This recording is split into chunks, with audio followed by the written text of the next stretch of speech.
Yesterday, the sports world celebrated the 50th anniversary of Title IX, which bans discrimination based on gender in education, including sports.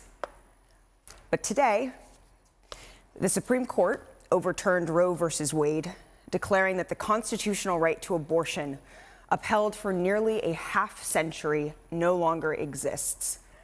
In less than 24 hours, we celebrated equal rights for women, and now we react to women's reproductive rights being taken away.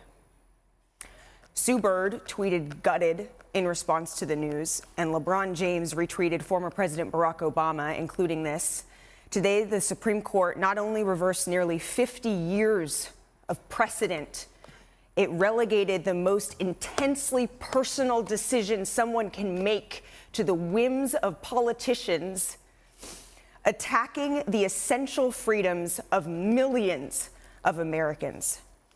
Josh Hart wrote, "To the women in this country, I'm sorry." The Seattle Storm tweeted in part, "People have won the freedom to buy guns with impunity, while women have lost the freedom to decide their own future." And lastly, the WNBA issued a statement along with this tweet.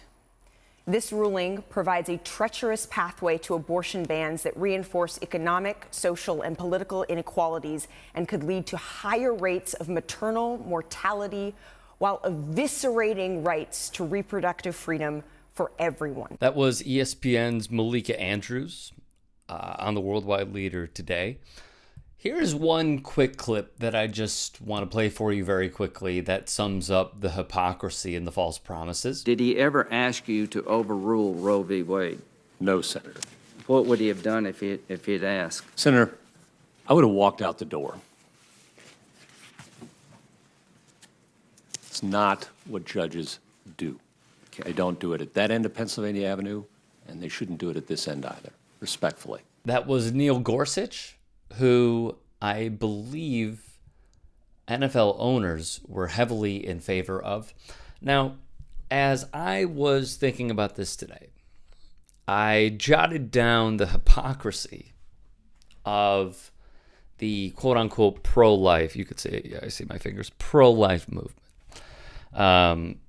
This is my microphone, by the way. So I just want to go over this hypocrisy further. If you're a pro-life Republican, but you're not, these are the reasons, or vice versa. Black lives simply mattering, Kyle Rittenhouse crossing state lines, shooting and killing innocent animals for sport, not even because you need it to survive or you don't trust the government with GMOs. It's just because you want to shoot and kill innocent animals. Supporting the unarmed black massacre by police and state-sponsored violence, wearing a mask, getting the vaccine, supporting politicians who assault or SA, raising the minimum wage so people can simply live. That would be a big one. Voting against the baby formula shortage and then bitching about the baby formula shortage, which is what Republicans did. By the way, we still have a shortage. So while all of these babies are going to be forced births, where is the baby formula going to come from?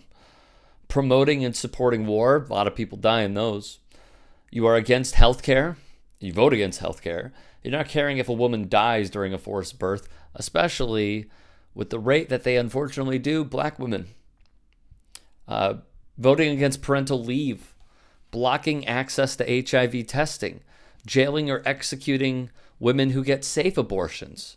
Ripping children away from parents at the border with no plan of reuniting them with their families, raising the costs of medication. Like, for example, I know people in Europe and Canada think this is crazy, but insulin should not cost money, yet it does here. Cutting the Meals on Wheels programs. Sorry, I just saw that I'm blurry. I'll move up a little bit. Denying healthcare for pre-existing conditions. Calling those who murder police officers on January 6th political prisoners. Doing nothing while maternal mortality rates skyrocket. Mississippi has the highest poverty rate, maternal mortality, and child poverty rate, yet they continue on this path every single year, and their governor is a Republican, Tate Reeves. Not supporting veterans who come home As Carlin would say, Republicans and conservatives want babies to be born, and then once they're born, they don't care till they're 18, so they can go die for their own gain and causes and continue benefiting the military-industrial complex, of course. And then when they come home, what do? They don't care about them. They're unhoused. They suffer from mental health. Cutting mental health services. That's another one. You're not pro-life if you cut that. Paid medical leave for working mothers. Refusing to fund government programs that help those you mandated be born. Not trying to prevent the next Uvalde or Buffalo or Sandy Hook or Columbine or Aurora. Against red flag laws, which have been proven to save lives. Supporting Matt Gaetz and his Venmo payments. That's a dig. Threatening pregnant rape survivors, allowing the child tax credit to expire. What about if a baby is born and they are gay?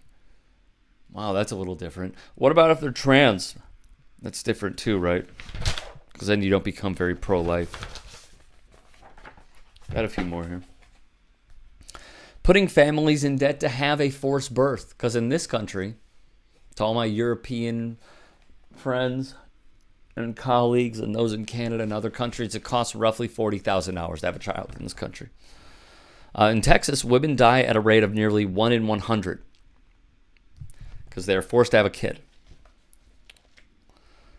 Pro-life is not defunding and shutting down healthcare facilities. Women will die without safe abortions, but Republicans are still pro-life, of course. Cutting funding to rape crisis centers. Man, not banning additives that are unavailable because of health defects, yet in other countries they are. Here, totally fine. Not passing laws to combat climate change that threaten our very existence as a species, and many more. I'm glad Malika Andrews spoke out. I'm glad many athletes are speaking out. She did say that this comes one day after the anniversary of Title IX being passed. We're in a dark place here, boys and girls. Everybody who watches. We are in a very dark place, and this is going to affect everybody. For men, I wish you would get vasectomies. For women, I am sorry. I'm truly sorry. What this does for, I know, specifically in our area of interest, which is sports, what this does for athletes that compete in red states, I truly have no idea. But I am truly, truly sorry for what has become. And